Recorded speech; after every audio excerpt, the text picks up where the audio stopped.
السلام علیکم بھائیو دوستو، میں عبداللہ سعودی عرب سے آ گیا ہوں۔ اس وقت گھر پر ہوں۔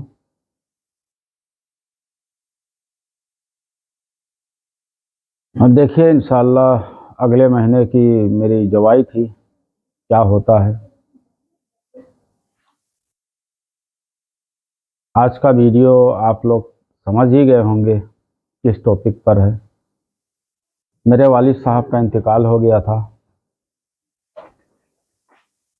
کر بھی کیا سکتے ہیں۔ انا للہ و انا الیہ راجعون۔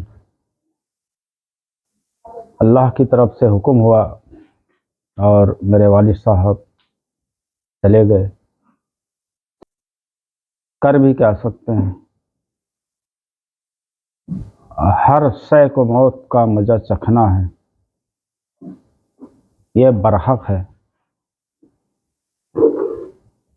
موت سے کس کی یاری ہے، موت سے کس کی یاری ہے، آج ہماری تو کل آپ کی باری ہے۔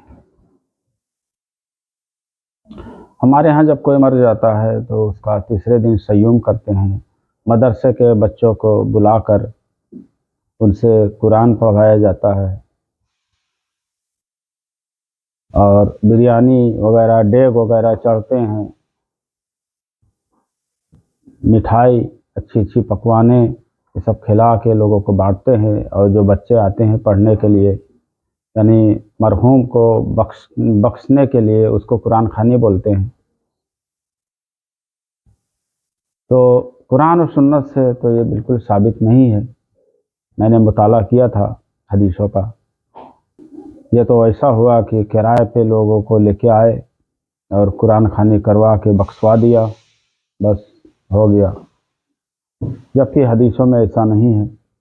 حدیثوں میں ہے کہ جب کوئی مر جاتا ہے یا دنیا سے چلا جاتا ہے، فوت ہو جاتا ہے، تو اس کے سارے نامے اعمال بند ہو جاتے ہیں سوائے 3 چیزوں کے۔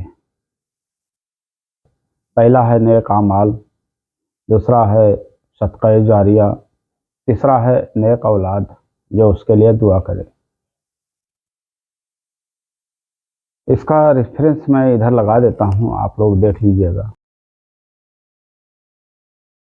نیک اعمال سے مراد ہے جو نیکی وہ کر کے گیا تو ہمیشہ اس کے ساتھ رہے گا، اس کو فائدہ پہنچاتا رہے گا۔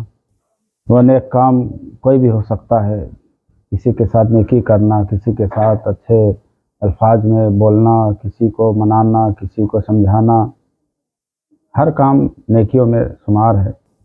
کسی کو کام پر لگانا، کسی کی پریشانیوں میں شامل ہونا، کسی کے دکھ درد میں شامل ہونا، یہ سب نیکیوں میں آتا ہے۔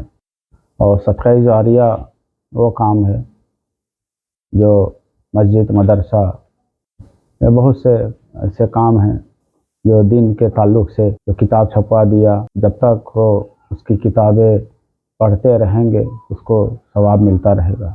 اور تیسرا ہے نیک اولاد۔ نیک اولاد سے مراد ہے ہمیشہ نیکیوں کا کام کرنا، دوسروں کو راستہ دکھانا اور کسی کی پریشانیوں میں شامل ہونا۔ وہ ہمیشہ اپنے والدین کے لیے دعا کرے، نہ کہ چوری، جھوٹ بولنا، چوری کرنا، دارو شراب پینا اور کسی کو پریشان کرنا، کسی کو تکلیف دینا۔ تو یہ بس 3 چیزوں کے علاوہ کچھ بھی نہیں ہے، سب باقی سب ڈھکوسلا ہے۔ یہاں پر میں نے دیکھا ہے جب والدین بیمار ہوتے ہیں، چلنے پھرنے کے لائق نہیں ہوتے ہیں، تو ان کو کوئی دیکھتا نہیں ہے، ان کی طرف کوئی توجہ نہیں دیتا، اور جب مر جاتے ہیں، جب دنیا سے چلے جاتے ہیں تو چندہ اٹھا کے اپنے بھائی بہن جتنے ہوتے ہیں سب چندہ اٹھا کے بریانی دیگ پکواتے ہیں۔